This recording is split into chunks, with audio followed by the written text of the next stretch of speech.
वर्तमान शासन में, वर्तमान स्वामी के शासन में हम सभी विरासते हैं। भगवान आदिनाथ स्वामी की चरण निष्ठा में बैठकर जिन देशना का श्रवण किया। कल हमने यहाँ पे समझा था मूर्ख कौन होता है, आज समझ रहे विद्वान कौन है। ऐसा व्यक्ति कि जो एक बार पढ़े सो याद हो जाए, बार बार पढ़ने की जरूरत नहीं पड़े, थोड़ा सा पढ़े, थोड़ा सा ही समय दे और उसको याद हो जाए।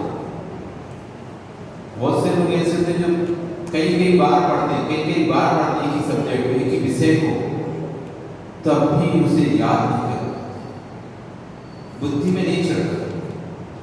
और कुछ लोग ऐसे होते हैं जो एक बार पढ़ लें या कोई एक बार समझा दे बस, फिर भूलते नहीं। विशिष्ट ज्ञान के धारी होते हो, एक बार पढ़ने पर याद हो जाता है, एक बार समझाने पर याद हो जाता है, थोड़ा सा पुरुषार्थ करने पर जो याद हो जाता है, एक ही अटेम्प्ट में काम हो गया, बार बार की जरूरत नहीं पड़ रही। क्या है ऐसा? कौन बनाई भगवान, कैसे बनाई भगवान? एक ही क्लास में एक ही टीचर सभी बच्चों को एक साथ पढ़ा रहा, कोई भेदभाव नहीं कर रहा, समय भी सबको नहीं मिल रहा है, चाहे कोचिंग में पढ़ रहे हो चाहे कक्षाएं पढ़ रहे हो, एक साथ सभी बच्चे एक साथ पढ़ रहे हैं, टीचर किसी प्रकार का कोई भेदभाव नहीं कर रहा, तब भी एक व्यक्ति ज्ञानी विद्वान हो रहा है और एक विद्वान नहीं। ऐसा क्यों? एक विद्वान बन रहा है और एक विद्वान नहीं बन रहा, एक बड़े बड़े ऑफिसर पद को प्राप्त कर लिया एक ने और एक व्यक्ति चपरासी की नौकरी में। एक ही स्कूल में पढ़े हुए, एक साथ पढ़े हुए, एक ही शिक्षक से पढ़ा हुआ व्यक्ति फिर भी बुद्धि में अंतर क्यों? एक साथ रात भर पढ़ाई करते दो बालक और सुबह पेपर जब देने जाते हैं दोनों के अलग अलग होते हैं। एक के तो अरे अपन ने तो सब पढ़ा था, ये पढ़ा था, ये पढ़ा था, ये तो हम करके नहीं आए, ये तो हम छोड़े ही आए, ये तो छोड़े हैं। दूसरे तो अरे ये छोड़े, ये तो कितना अच्छे से याद कराया था, कितने अच्छे से पढ़ाया था, कितने अच्छे से याद था, फिर कैसे भूल गए? एक व्यक्ति की बुद्धि एकदम कुशल तीक्ष्ण है, सुना था, पढ़ दूसरा रहा था, याद कोई और कर रहा था। कभी कभी ऐसा हो जाता है कि पढ़ने वाला कोई दूसरा तो पढ़ रहा था, वहां से निकल रहा था,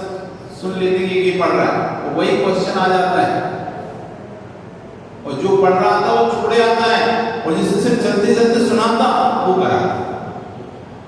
अब आप लोगों से पेपर लेते तो समझ जाता है कि कौन व्यक्ति पढ़ रहा था, पढ़ते पढ़ते उसने 100 बार पढ़ा था, कौन सा छंद है, कौन सा छंद है, और एक व्यक्ति ने सुना था कि कौन सा छंद है। पढ़ने वाले ने तो गलत किया, सुनने वाले ने सही कर दिया। सुनने ये किस कारण से हुई? सामने सब कुछ आते हुए सब भूल जाना, ये क्यों हो रहा है? अथवा कुछ नहीं आते हुए भी सब कुछ हो जाना, ये विद्वान बना कैसे प्राप्त हो रहा है? तो सबसे पहले हेतु दे रहे हो, जो कि सबसे मुख्य हेतु है, कालादि 8 प्रकार के ज्ञानाचारों को सदा जनाब का पालन करते हैं और जनाब को स्वयं पढ़ते और पढ़ाते हैं। ज्ञान के 8 अंग हैं, ज्ञान के कितने हैं? 8। इन 8 अंगों की जो शुद्धि करता है, इन 8 अंगों को जो पालन करता है, ऐसा व्यक्ति ही विद्वान बनता है। जो इन 8 अंगों का पालन नहीं करता, वो व्यक्ति कितना भी पढ़ ले, कितना भी पढ़ ले, विस्मृत हो जाए, भूल जाएगा। इधर पढ़ेगा, इधर लगेगा, उसको याद हो गया, जैसे ही बंद करेगा ग्रंथ भूल जाएगा। अथवा पूरे समय याद रहेगा, लेकिन जिस समय काम का समय आएगा, बताने का समय आएगा, बोलने का समय आएगा, उस समय भूल जाएगा। बहुत अच्छे से याद रखेगा, लेकिन जैसे ही पेपर का समय आएगा, उस समय सब भूल जाएगा। क्यों? क्योंकि इसने ज्ञानाचार आदि 8 प्रकार की शुद्धि का पालन नहीं किया था। बिना शुद्धि किसने पढ़ाई की? सबसे पहले शब्दाचार, सबसे पहले शब्दाचार, शुद्ध शब्द का उच्चारण करना, ये सबसे महत्वपूर्ण है। ज्ञानावरणी कर्म का शोषण शुद्ध उच्चारण करने से प्राप्त होता है। जो व्यक्ति जितना अच्छे से शुद्ध पाठ करेगा, उसका ऊपर ज्ञान पर ढका हुआ आवरण हटता जाएगा, और जैसे जैसे आवरण हटता जाएगा, ज्ञान बढ़ता जाएगा। ज्ञान कहीं बाहर से नहीं आता, ना ज्ञान पुस्तकों से आता है। ध्यान रखना कि ज्ञान टीचर से मिलता हो, ज्ञान पुस्तक से मिलता हो, ज्ञान गुरु से मिलता हो, किसी से नहीं मिलता ज्ञान। ज्ञान तो आपके अंदर स्वयं भरा हुआ है, ढका हुआ है। आवरण कर्म का उस पर पर्दा पड़ा हुआ है, ज्ञानावरणी कर्म का उसके ऊपर आवरण पड़ा हुआ है। वो आवरण जैसे जैसे हटता जाता है, जैसे कि रत्न का थाल है, उस ऊपर एक आपने कपड़ा डाल दिया, तो जैसे जैसे आप थाल कपड़ा हटाते जाओगे, वैसे वैसे रत्नों का प्रकाश बढ़ता चला जाएगा। तो ऐसे हमारा ज्ञान है, जो ज्ञानावरणी कर्म के आवरण से ढका हुआ है, वो आवरण जैसा जैसा हटता जाएगा, जैसा जैसा हटता जाएगा, हमारा ज्ञान बढ़ता जाएगा, और ये पूर्ण हट जाएगा तो केवल ज्ञान प्राप्त हो जाएगा। तो केवल ज्ञान बाहर से कोई नहीं लेके आया, आपकी आत्मा के अंदर आत्मा मौजूद है। केवल ज्ञान बस अंतर है, एक ने प्रकट कर लिया, आप प्रकट नहीं। अरविंद परमेश्वर ने क्या कर लिया? प्रकट कर लिया उस केवल ज्ञान को, और आप उस केवल ज्ञान को प्रकट नहीं कर रहे। यही अंतर चल रहा है हमारे ज्ञान में। तो कैसे हटेगा वो आवरण? तो कह रहे हैं शब्दाचार। शब्दाचार पे आप रखो, ध्यान रखो, कभी भी कोई ग्रंथ पढ़ो, बिल्कुल उसका शुद्ध उच्चारण। जहां तुमने गलत उच्चारण किया, आवरण और बढ़ता जाएगा, आवरण और बढ़ता जाएगा। जितना आपको ज्ञान है वो कम होता चला जाएगा। तो शब्दाचार पहला, शुद्ध उच्चारण करना। दूसरा कह रहे हैं अर्थाचार, सही अर्थ निकालना। शब्द तो सही पढ़ रहे हो, लेकिन अर्थ सही नहीं निकालना।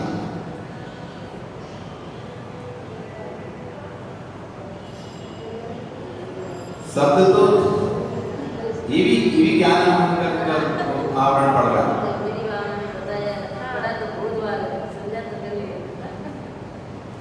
तो पढ़ा, यही तो कह रहे हैं ना, ये आवरण के कारण नहीं होता है। हम बहुत सारी चीजें कई बार सुनते, कई बार पढ़ते, लेकिन समय पे याद नहीं आती। जब कोई फिर अरे ये तो पढ़ा हुआ है, ये तो हमने पहले ही सुना था, पहले भी बताया था, लेकिन उस समय तो अब भूल गए थे। तो कारण क्या हो, यही कारण हो रहा है। शब्दाचार सबको अच्छी तरह से नहीं पढ़ाता तो आपन पढ़ा, अर्थाचार अर्थ अच्छी तरह से नहीं समझना। कोई भी वस्तु का अर्थ समझाया जा रहा है, उस समय या तो आप किसी से बात करने लगे, कहीं देखने लगे, या मोबाइल बज गया तो उसको सुनने लगे, तो सही अर्थ आपको पता नहीं चल पाया। और बाद में जब आप कभी रखे या आपने ध्यान आया तो अर्थ निकल चुका था। अब बाद में हम आपको पूछे अर्थ होता नहीं आता, या फिर अब उसका सवाल है, बैठे थे सभा में तो अर्थ तो सुन रहे थे तो बताना पड़ेगा ना, तो कुछ भी अर्थ बता दिया, कोई भी अर्थ बता दिया, ये आप घर में आए इसी के पे आज क्या बताया था, क्या बताएं ये बताया था। तो अर्थाचार, जो अर्थ जिस शब्द का जैसा अर्थ है उसका वैसा ही अर्थ निकालना, गड़बड़ नहीं करना। यदि गलत अर्थ निकालते हैं, गलत पढ़ते हैं, गलत अर्थ निकालते हैं, तो इससे ज्ञान पे आवरण बढ़ता रहता है। फिर तीसरा उभयाचार, सही पढ़ो और सही अर्थ निकालो। सही से पढ़ो। अब किसी को कोई पढ़ना नहीं आता ना, बहुत सी माताओं को पढ़ना नहीं आता, लेकिन सुन के उनको अर्थ याद हो गया, उसका अर्थ याद हो गया तो अर्थ सही बोलती है, पढ़ नहीं पाती वो बात अलग है। कुछ लोग पढ़ते अच्छे से लेकिन अर्थ नहीं निकाल पाते, इसका क्या अर्थ है। सम्यक दर्शन ज्ञान चैत्राणी मोक्ष मार्ग पढ़ तो लेंगे, तत्वार सिद्धांत सम्यक दर्शन तन निसर्ग आदि गमानवा जीवा जीवा सर्वपद संवर्जिना मोक्षा सत्ता नाम स्थापना द्रव्य तत्तन्ना सर्वमान नहीं गमान निर्देश पढ़ सब लेंगे पूरा, लेकिन इसका क्या अर्थ बताओ, अर्थ नहीं बता पाएंगे। तो कुछ लोगों को पढ़ना अच्छे से आता है, अर्थ नहीं आता। कुछ लोगों को अर्थ आता है, पढ़ना नहीं आता। कुछ लोगों को दोनों आता है, पढ़ना भी आता है, अर्थ भी आता है। तो जिनको पढ़ना नहीं आता वो पढ़े नहीं, जब तक कोई शुद्ध उच्चारण करने वाला ना मिले या शुद्ध उच्चारण अपना ना करवा ले तब तक मत पढ़ो, अर्थ उसका स्मरण करो। और जिसको सिर्फ पढ़ना आता है, अर्थ करना नहीं आता, तो जब तक कोई शुद्ध उसका अर्थ बताने वाला ना मिले तो कभी अपने मन से अर्थ मत बताओ। साफ स्पष्ट हमें इसको नहीं पता इसके बारे में। और जिसको दोनों आता है वे दोनों को शुद्ध पढ़े और शुद्ध अर्थ निकाले। यदि ना शुद्ध पढ़ना ना शुद्ध अर्थ निकालना, इस ज्ञान में आप पढ़ो। तो तीसरा है उभयाचार।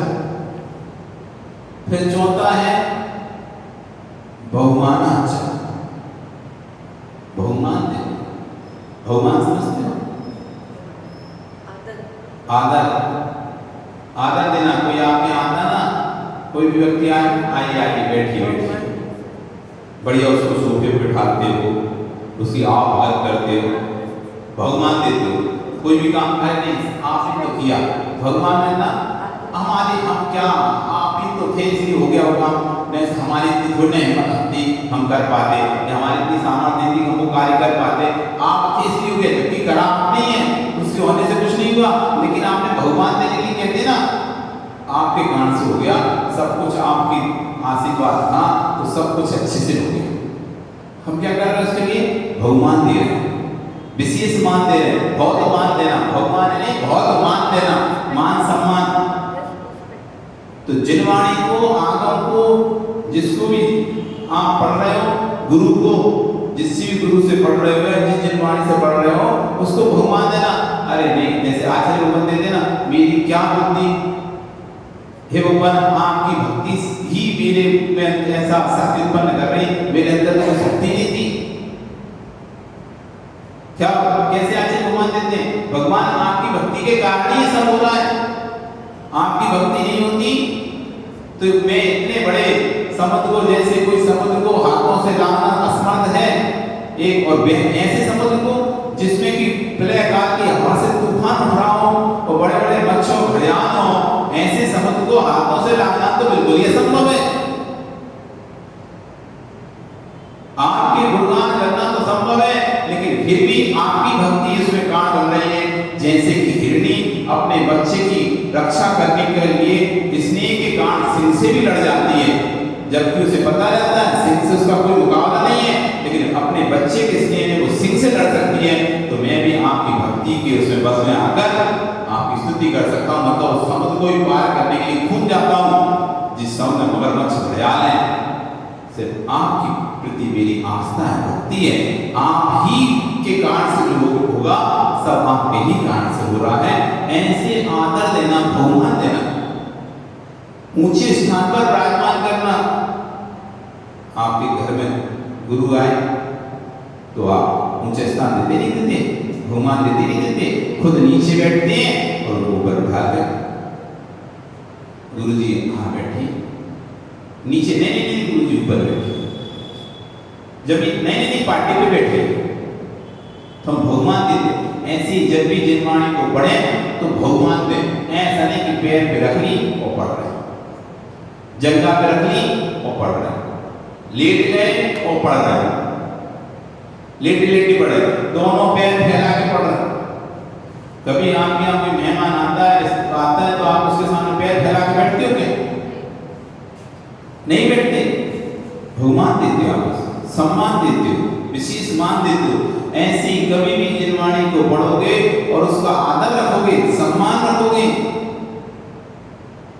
तो आपका ज्ञान वाटिका का चौसम बढ़ेगा, ज्ञान का आवरण कम होगा और आप बुद्धिमान हो जाओगे। इसलिए चौथा अंग है बहुमानाचार, विशेष प्रकार का मान देना। क्या करना? विशेष भोग मान, सामान्य मान से भी हटके। सामान्य जी के आओ बैठो, अरे नहीं आइए बैठिए, चाय पिएंगे, पानी पिएंगे, क्या लेंगे क्या नहीं, कुछ तो लेना ही पड़ेगा, बिना लिए नहीं जा सकते। करते नहीं किसी, और किसी का आप बैठ जाना तब चल जाना, हम ना चाय की पूछ रहे ना पानी पूछ रहे।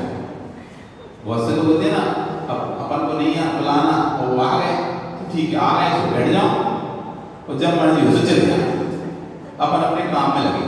और एक व्यक्ति आता है तो सारा काम छोड़ के उसकी आवभगत में लग जाते हैं। नहीं अभी नहीं जाना, अभी तो यहाँ रुको, 4 दिन और रुकना, 6 दिन और रुकना, चाय पियो, कॉफी पियो, खाना खाओ, ये करो वो करो, हम सब व्यवस्था कर दे रहे। कितना आदर सम्मान कर रहे आप। ऐसी जनाबों का आदर सम्मान करना, गुरु का आदर सम्मान करना, ये बहुमानाचार है। फिर होता है विनयाचार, विनय प्रकट करना, किसी के प्रति हाथ जोड़कर आप गुरु के पीछे पीछे चल रहे, निम्ना दृष्टि रख रहे, आंख से आंख नहीं मिला रहे, मुंह नहीं चला रहे, आर्गुमेंट नहीं कर रहे, विनय। गुस्सा आने पर भी उनके सामने अपना गुस्सा प्रकट नहीं कर रहे, ये विनय कहलाती है। जैसे कि जो लोग ऑफिसर लोग होते तो अपने बड़े ऑफिसर विनय करते नहीं करते, वो डांट भी देता तो चुपचाप से झुकाकर सुनते रहते। क्यों? नहीं इसके आगे नहीं बोल सकते, जो ऑफिसर है हमारा तो विनय रखते, उसके आने पर खड़े हो जाते हैं, उसके खड़े होने पर खुद भी खड़े हो जाते हैं। जैसे एक साथ दोनों कुर्सियों पे बैठे हों, जैसे ऑफिसर खड़ा होता है तो जो उसके जो कलीग होते हैं, जो नीचे वाले, वो भी तुरंत खड़े हो जाते हैं, हाथ पीछे करके या विश्राम में सावधान होकर खड़े होते हैं। होते तो आप ये देखते हैं, लोग में सामान से देखते हैं एक ऑफिस में कैसे उस वर्कर कैसे अपने जो मैनेजर होता है या जो मालिक होता है उसकी विनय करते हैं। ऐसी जब जिनवाणी का वाचन हो एकदम सावधान, उसके सामने जिनवाणी बढ़ा। अब यहाँ पे फालतू बात नहीं कर, जैसे कंपनी का मालिक हो फिर कर्मचारी एकदम कैसे तो सामान चुपचाप बैठे, कोई फालतू बात करता है, मजाक मस्ती जहाँ करना करता है, लेकिन जैसे मालक आता है तो चुपचाप शांत रहता है। ऐसी जिनवाणी के वाचन के समय एकदम शांत रहना, इधर उधर की कोई फालतू बातें नहीं करना, कोई पूछे भी कोई बोले भी तो ये जिनवाणी वाचन, जिनवाणी की अभिनय नहीं कर सकते हम। आपसे बात करेंगे तो जिनवाणी की अभिनय होगी, गुरु की अभिनय होगी, कर्म का बंध। जिनवाणी पूरी होने दीजिए, जिनवाणी स्तुति हो जाएगी, फिर बर्बाद करेंगे। मंगलाचरण करके जिनवाणी होती है और जिनवाणी स्तुति करने के बाद जिनवाणी पूर्ण हो जाती है, अब करो बात। जैसे ऑफिस टाइम रहता है ना, ऑफिस टाइम में कोई फालतू बात नहीं, कहीं नहीं, ऑफिस टाइम खत्म हुआ, अब करो आप जो करना है, जितनी मस्ती करना, मजाक करना है, खाना पीना है, ये ऑफिस टाइम की बात है। तो जिनवाणी के समय, जिस समय जिनवाणी चल रही है, विनय पूर्वक बैठना। जिनवाणी जब भी आती है, विराजमान होती है, खड़े होकर भगवान करना, ये विनयाचार कहलाता है। विनय भी 4 प्रकार के होते हैं, ज्ञान की विनय, दर्शन की विनय, चार की विनय और उपचार की। यदि कोई ज्ञानी व्यक्ति है, उसकी विनय करना, कोई सम्यक दृष्टि व्यक्ति है, उसकी विनय करना, कोई चारित्र को धारण किए हुए है, उसकी विनय करना, और उपचार विनय गुरु की उनके सामने तो विनय करना और उनके पीठ पीछे उनकी विनय करना, ये उपचार विनय। सामने तो विनय करते ही हर कोई करता है, नमस्कार करता है, आदि करता है। उपचार में जैसे जिस पार्टी पर वो बैठ गए, उस पार्टी पे आकर नहीं बैठना। अभी नहीं है तो तुम जाके सोचो कि महाराज जी की स्टेज खाली है, चलो अपन जाके बैठ जाते हैं। पाटा खाली है, अब थक गए, यहीं पे बैठ जाते हैं। शाम को घूम रहे थे, थक रहे थे, आरती करते करते थक गए, तो कहीं जगह स्थान दिख नहीं रहा था, इसी पार्टी पे आके बैठ गए। कौन से महाराज जी अपने यहाँ पे है, कौन से गुरु जी यहाँ के सामने थोड़ा बैठ गए, ऐसे टिक गए, बैठ गए उन्हीं के पार्टी पे आराम से पैर लटका के। ये अभी नहीं, ये उपचार करने के लिए नहीं, गुरु जी का स्थान है, इस स्थान पर गुरु जी बैठते हैं, इस स्थान पर हम कैसे बैठ सकते हैं? नहीं बैठते, खड़े रहेंगे, दूसरा सामान दूसरा कोई ला देगा, उससे बैठ जाएंगे, लेकिन उस स्थान पर ये उपचार है। तो विनयाचार, जिनवाणी जब चल रही हो तो आप बिल्कुल सारे कार्यों को विराम देते। देखो ना, जैसे आप कोई काम करते हैं और आपको समझा रहे हैं, पढ़ा रहे हैं, आपके कॉलेज में कोई टीचर आदि पढ़ाता है, समझाता है, और कोई दूसरा काम करे तो वो टीचर को बुरा लगता है ना, देखो हम इतना मेहनत से पढ़ा रहे हैं और ये अपना काम भी बंद नहीं कर पाता। ये तो एक तरह से इंसल्ट में अभिनय हुई। ऐसी जिनवाणी के अभिनय हो जाती है कि जिनवाणी जिस समय चल रही हो, सारे कार्य को विराम। उससे जब आप सारे कार्य विराम देते हो, जैसे आप कोई काम, हाथ का काम कर रहे थे और जैसे कोई आया, आपने सारा काम बंद करके रख दिया, तो उसको भी लगता है नहीं, देखो हमारे को विनय कर रहा है, इसने अपना काम, हाथ का काम रोक दिया है, जो कर रहा था हम तो बाद में आए, लेकिन ये पहले से काम करता, उस काम को इसने बंद कर दिया। नहीं, आप आ रहे हैं, पहले आपको प्रायोरिटी है, मतलब आपकी प्राथमिकता पहले है, हमारे काम तो फिर बाद में कर लेंगे। तो सामने वाले लोग हाँ खूब विनय रखता है, देखो अपना सारा काम बंद करके पहले हमको स्थान दे रहा है, और तुम अपना काम कर ही रहे हो, तो सामने वाला आया है, वो अपना काम कर, उसको लगता है कि इनकी प्रायोरिटी पहले ये नहीं है, इनकी प्रायोरिटी है पहले मेरा काम निपटे, बचेगा तो आपका सुन लेंगे या आपका काम कर देंगे, नहीं तो हमें तो हमारा काम तो करना ही पहले। तो प्रायोरिटी आप किसको दे रहे हो? ये विनय कहलाता है कि हमारी विनय जिनवाणी की प्रायोरिटी है कि नहीं है। यदि है तो सब काम को उस थोड़ी देर के लिए स्टॉप, उसके बाद करो। यदि बार बार विकल्प आता है तो उतना समय पहले से नहीं किया भैया, ये तो निश्चित समय, उस समय तो काम होना ही होना है, तो हमको विकल्प होगा, हम नहीं करेंगे तो विकल्प, करेंगे तो विकल्प, तो उतना समय पहले से लेके आओ कि जब तक हम फ्री हो जाए। पूजा पाठ आदि का जो करते हैं, ऐसा समय पहले से सेट करके चलो, उस समय तक हमारा ये सारा काम हो जाए। ये विकल्प ना रहे कि माला पीना बाकी रह गया है, अभी तो आगे चढ़ाना बाकी रह गया, अब प्रवचन चालू हो गए या व्याख्यान चालू गए या कोई कार्यक्रम चालू गए, अब हम ये करेंगे ये करेंगे। यदि ये करते तो वो छूटता है, वो करते तो इसकी अपने होती है। तो वहां ये देखना पड़ेगा, छोटी छोटी चीजें हमको लगता नहीं, हमको ऐसा लगता है चलो दोनों काम कर लेंगे, अपन प्रवचन भी सुनते रहेंगे, माला भी फेरते रहेंगे, प्रवचन भी सुनते रहेंगे, अपनी पूजा भी करते रहेंगे, प्रवचन सुनते रहेंगे, अपना स्वाध्याय पढ़ते रहेंगे, प्रवचन सुनते रहेंगे और काम भी अपना करते रहेंगे, द्रव्य धोते रहेंगे, प्रवचन भी रख लेते ना, ये अपना सामान रख लिया और वहीं धो रहे बैठे बैठे और प्रवचन भी सुन रहे, दोनों काम एक साथ रहेंगे। तो एक ही समय में दो काम करना हम चाहते हैं कि करेंगे, आप अच्छी बात है करो, लेकिन इससे हो क्या रहा है ये भी समझो। क्योंकि हम कहते हैं बिन जानते दोष उनको कैसे तजीएगी। यदि हमें ये पता ही होगा कि इससे भी कर्म का आश्रम हो रहा है तो हम तो अनजाने में करते हैं कि मैं ऐसा काम, हमें पता नहीं कि इससे हमारा कर्म हमारा ज्ञान क्षीण हो रहा है। बिल्कुल आखिरी के बिल्कुल समय पे पहुंचते पहुंचते हम हट जाते हैं, बिल्कुल भूल जाते हैं कि कारण क्या हो रहा है। सब कुछ याद होने के बाद भी, सब कुछ दिमाग में रहने के बाद भी, फिर समय आते समय जिस समय उसकी जरूरत होती है उस समय ज्ञान काम क्यों नहीं करता हमारा, हमें पता नहीं चल रहा। कारण क्या बन रहा है, ये बन रहा है कारण हम अपने हाथों से अपने ज्ञान पर आवरण डाल रहे हैं। हम अपने हाथों से अपने ज्ञान पर आवरण डाल रहे हैं, इसलिए फिर हम कहते हैं अरे वो तो सब पढ़ लेता है, हम तो हमको तो याद ही नहीं, भूल जाते हैं, टाइम पे भूल जाते हैं, बिल्कुल आँख में सब कुछ आते होते, सही करते करते व्यक्ति गलत कर देते। ये कारण हो रहा है ज्ञानावरणीकरण का, पता नहीं चल रहा। कहते हैं कहीं कहाँ से गैस लीक हो रही पता नहीं चल रही, कहाँ से बदबू आ रही पता नहीं चल रही, तो पता करना पड़ेगा। ये कारण बन रहे हैं, ये छोटे छोटे कारण जो हमें पता नहीं रहते, ये कारण ज्ञानावरणीकरण में तीव्र आवरण डालते हैं। तो ये हो गया विन्यास कि जब कोई कार्य, जिस कार्य को महत्वपूर्ण स्थान हो पहले उस कार्य को स्थान दें और बाकी सारा कार्य बंद कर। उस समय उससे आपकी सामने वाली पूरी विनय प्रकट दिखाएगी, विनय दिखाएगी कि आप उसकी विनय कर रहे हैं। ये आपकी विनय है जिनवाणी के प्रति कि आपने जिनवाणी को मुक्ता दी, ज्ञान को मुक्ता दी, क्रियाओं को आपने पूर्ण करके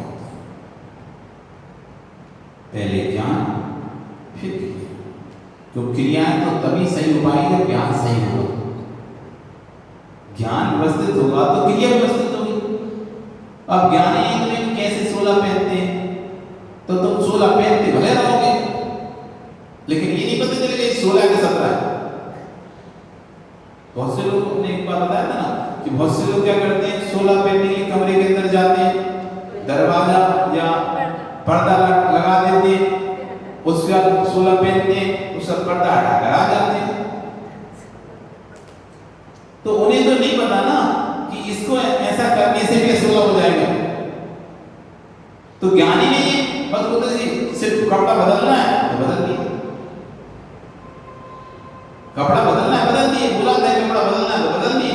अब ये थोड़ा ना कहा था पर्दे से हटा के नहीं कपड़े को नहीं सीना या गद्दे पे नहीं बैठना या सोफे पे नहीं बैठना। एक बार सिखाने में हार करने के लिए गए और जैसी चौकी बैठी तो जितने भी चौकी वाले से चौकी में रहते ना तो बढ़िया सोफे मस्त आराम से बैठे, पता नहीं महाराज आ गए तो बढ़िया सोफे बैठे। जैसे देखा कि सब सोफे बैठे तो हम लौट के आ गए, तो बोले महाराज जी लौट गए हैं। अरे भाई तुम लोग तो कपड़े वाले सोफे बैठे सारे तो सिर्फ असुला होता है क्या? और ये नहीं पता था सोफे बैठने से असुला होता है क्या। अब कितने समय से बैठ रहे हो, देख लिया तो फिर उनको समझाया नहीं भाई कोई सी भी कपड़े से आप टच हो गए, स्पर्श हो गए तो असुला होता है। अब बहुत से लोग जैसे नया वस्त्र होता है, नई साड़ी होती है, धोखे नहीं रखते। अभी ठंडी आ रही ना, बहुत से लोग क्या करेंगे, जो ओढ़ने वाली जो पहनते ना इनर अंदर आएंगे, अभिषेक करेंगे और उतार के इनर टांग देंगे, कल फिर पहन लेंगे। धोए कौन, सूखेगी तो है नहीं ठंडी में, तो उसको निकाल कर वापस टांग देंगे, अगले दिन फिर आएंगे फिर वही पहन लेंगे। एक बार पहना हुआ कपड़ा अब अशुद्ध हो गया है, अब ये दोबारा से धोकर डाल के ही शुद्ध होगा। अब जब तक आप उसको धोगे नहीं पानी से तब तक शुद्धि नहीं कहलाएगी उसकी, क्योंकि उसके अंदर पसीने का मल आने लग के शरीर का ये अशुद्धि, शरीर स्पर्शित हो गया है। इसलिए जब तक पहने थे तब तक ही शुद्ध था, अब तुमने उतार दिया, अब वो अशुद्ध है। अब तो अगले दिन पूजा उसको पहन के अभिषेक कर रहे, पूजन कर रहे, तुम अशुद्धि में इसे पूजन करो। अच्छी साड़ी नहीं लेके आए थे, अब इसको अपन ने आज सोने पहन कल नहीं पहने, कल भी इसी को चलाना है तो धीरे से निकाल के भरी करके ऐसी रखती है, कल फिर पहनेंगे। अथवा नई साड़ी की तो कोरी साड़ी है ना, बहुत से लोग कोरी साड़ी तो ये थोड़ी ना अशुद्ध होती कोरी साड़ी, तो कोरी साड़ी पहनकर आगे हार देने की,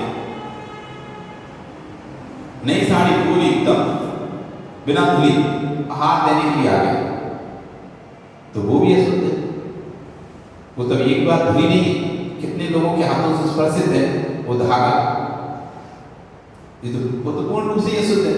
लेकिन अब ज्ञान नहीं होने से लोग उस शुद्ध मानते तो चलता रहता। हाँ, अब आपको नहीं पता रहता, लेकिन देखो आप जाके धोती दुपट्टा आदमी निकालता है, जेंट्स धोती दुपट्टा निकालते हैं और वैसे वैसे पहले हम तो समझ जाते हैं इसकी तो सल्ले भी तो नहीं टूटी, धोएगा तो सल्ले मिट जाती है, धोएगा तो कपड़ा अलग अपने आप पता चल जाता है धुला हुआ कपड़ा है कि नया पूरा कपड़ा है। नया पूरा कपड़ा अलग समझ में आता है, धुला हुआ कपड़ा अलग समझ में आता है। कुछ लोग तो और महान होते हैं, बढ़िया धो धा के नहीं प्रेस करके ही फिर पहनते। अरे प्रेस कर लो, अब प्रेस करेंगे तो कपड़े रखेंगे तो सब हो गया, प्रेस करके टच करके रख लेते हैं, अब पहने प्रेस वाला पहना। तो कुछ लोग आते हैं तो उनसे बोलते हैं अरे तुम नया कपड़ा पहन के ऐसी सल्ले तो मतलब नहीं महाराज जी ने धो के प्रेस कर लिया था। अच्छा बहुत बढ़िया। वैसे ये जो कपड़ा धोता है ना, लोग धो के ना वो अपने कंधा में रख के फिर सुखाता है। वो तो गीले में तो कुछ दिक्कत नहीं है, गीले में तो आपका जब तक सूखा नहीं है तब तक आप उससे कैसे भी डाल सकते हो, सूखने के बाद फिर अभी तो गीला है, लिक्विड उसके अंदर है, पानी उसके अंदर तरल है, कोई भी धोएगा तो उठाएंगे रखेंगे, उसके बाद जब सूख जाए फिर उसको सिर्फ शुद्ध वस्त्रों के साथ ही उसको स्पर्श करके घड़ी करके रखना चाहिए, गीली टॉवेल लपेट के या जैसे भी नहा धो के दूसरे नए शुद्ध वस्त्र पहन के तब करना चाहिए। डालते समय कोई विकल्प नहीं, गीला कपड़ा आप डाल रहे हैं उस समय आपके कपड़े शुद्ध हैं अशुद्ध हैं इससे कोई फर्क नहीं पड़ता, लेकिन उठाते समय उनको वापस वो ध्यान। तो क्रियाएं भी तभी सफल अच्छे से निकाल पाओगे जब ज्ञान होगा, वो ज्ञान नहीं हुआ तो क्रिया नहीं बनेगी। बिना ज्ञान के हतम ज्ञानम क्रिया शून्यम, हतम क्रिया बिना ज्ञान, यानी क्रिया ज्ञान के बिना क्रिया और क्रिया के बिना ज्ञान दोनों शून्य। एक पहले पढ़ी थी आपने बचपन में कहानी पढ़ी होगी, गंगाराम और जमुना प्रसाद, एक था अंधा एक था लंगड़ा, दोनों को जाना था मेला देखने, दोनों को जाना था मेला देखने, तो कैसे जाए क्योंकि लंगड़ा चल नहीं सकता अंधा देख नहीं सकता। तो ज्ञान तो है लंगड़ा और चारित्र है अंधा, ज्ञान तो है लंगड़ा चारित्र है अंधा, अकेले अकेले दोनों कोई काम नहीं कर सकते।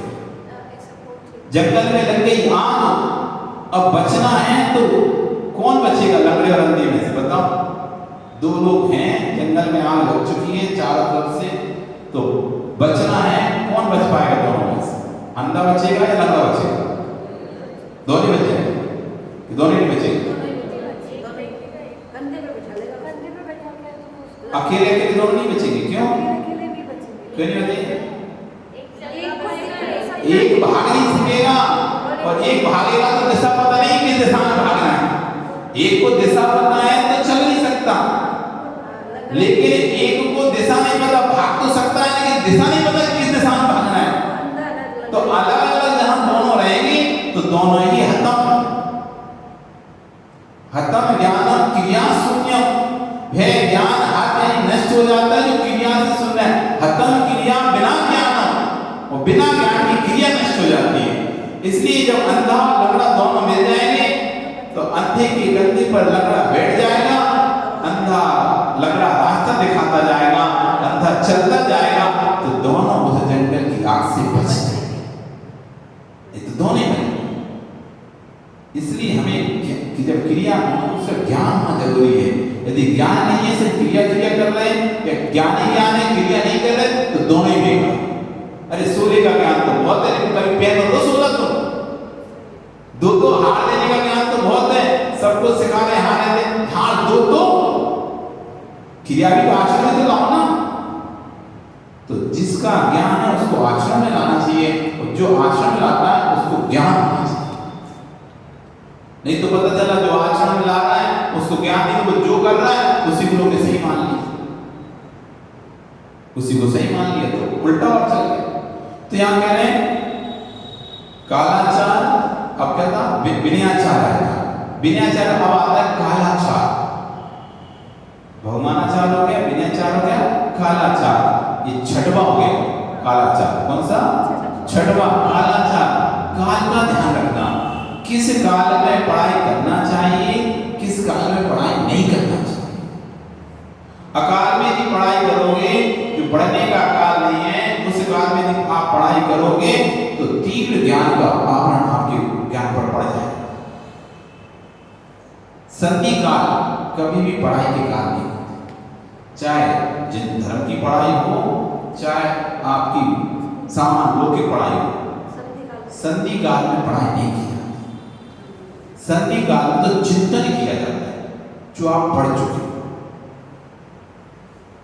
जो आप पढ़ चुके हो, आपने 1 घंटा पढ़ा या 2 घंटे पढ़े, उसका चिंतन करो। उसका संधि काल में पढ़ना, जहां 2 सुबह जा रही है शाम आ रही है, रात जा रही दिन आ रही है, सुबह जा रही है दोपहर आ रही है, ये बीच का जो काल रहता है वो क्या रहता है? संधि काल। 2 चीजें एक साथ मिली होती हैं, ना रात है ना दिन है, ऐसा समय रहता है ना रात है ना दिन है, एकदम रात भी नहीं हुई और पूरा दिन भी नहीं है, वो चल रहा है प्रदोष काल, संधि काल। रात भी नहीं गई और दिन भी नहीं हुआ, सुबह का काल भोरा, जैसे कहते हैं ना भोर फटी, तो काल कहता है संधि काल। दोपहर का काल ज्यादा ना गर्मी हो रही है ना ठंडी है, मौसम में ना तो ठंडक है ना मौसम में गर्मी है, दोपहर का 12 बजे काल भी गर्मी बढ़ने वाली है, ये सब प्रदोष काल कहलाते हैं, संधि काल कहलाते हैं। इन कालों में पढ़ना नहीं चाहिए, इन कालों में सिर्फ चिंतन करना चाहिए। जो आपने पढ़ चुके हैं, जो आपने पढ़ चुके हैं उनका चिंतन कर लो, या फिर जाप आदि करो, शांति से भगवान का नाम लेते रहो, जाप करो। ये 1 घंटे का संधि काल का समय को निकालना पड़ता है, 24 मिनट पहले और 24 मिनट बाद तक। जैसे 12 बजे के अपन 12 बजे संधि काल मानते हैं, तो 12 के 24 मिनट पहले से और 24 मिनट बाद तक सब पढ़ाई होती है। सुबह सूर्योदय जब होता है उसके 24 मिनट पहले से और 24 मिनट बाद तक अभी शांति। सूर्यास्त हो रहा है उसके 24 मिनट पहले से और 24 मिनट बाद तक ये संधि काल चल रहा है, प्रदोष काल चल रहा है। इस काल में पढ़ाई, ये कालाचार है, इसका ध्यान रखना पड़ता है। जो इसका ध्यान नहीं रखता, वक्र ग्रीवाचार्य नाम पढ़ा आचार्य उमा स्वामी महाराज का। वक्र ग्रीवा, टेढ़ी गर्दन, वक्र नीचे टेढ़ी, ग्रीवा नहीं गर्दन, टेढ़ी गर्दन वाले आचार्य, वो पढ़ते पढ़ते पढ़ते पढ़ते अपना काल का ध्यान भूल गए, याद नहीं रहा, और ऐसी कैसी गर्दन रह गई टेढ़ी। तब उन्होंने वापस ज्ञान की आराधना की, फिर उनकी गर्दन सीधी हो गई, लेकिन उनका नाम पड़ गया वक्र ग्रीवाचार्य। 5 नाम है, गुप्त भिक्षाचार्य, उमा स्वामी, उमा स्वाति, वक्र ग्रीवाचार्य, गंध भिक्षाचार्य, ऐसे नाम होंगे। उसमें एक आता है वक्र ग्रीवाचार्य, टेढ़ी गर्दन वाला। उसकी कथा ये कि ज्ञान में काल का ध्यान रखने से उनकी गर्दन टेढ़ी हो गई। कालाचार। अब आता है उपधानाचार। कभी भी कोई भी ग्रंथ प्रारंभ करें तो उपधान करें कि अमुक वस्तु में त्याग करता हूं, इस वस्तु का त्याग करके जब तक ये कार्य पूरा नहीं होगा तब तक मेरे लिए इस वस्तु का त्याग है। जब ये कार्य हो जाएगा तभी इस वस्तु को ग्रहण करूंगा। ये ग्रंथ चालू किया है तब तक मेरा चावल का त्याग है, मट्ठी का त्याग है, घी का त्याग है, घी का त्याग है, नमक का त्याग है। ऐसा कोई भी त्याग, मौसमी का त्याग है, अनार का त्याग है, सेब का त्याग, कोई भी खाद्य सामग्री जो आप खाते हैं उनमें से एक वस्तु का त्याग करके, ड्राई फ्रूट्स का त्याग कर सकते, काजू, किशमिश, बादाम, कुछ भी त्याग करके उस ग्रंथ को पढ़ो। ये उपधानाचार, उपधान करना। फिर अंतिम जो सबसे महत्वपूर्ण है अनिंदवाचार। अनिंदवाचार, हिन्ना बोलता है छुपाना, जिस गुरु से, जिस ग्रंथ से आपने जो पढ़ा है उसका नाम नहीं छुपाना, ये अनिंदवाचार्य है।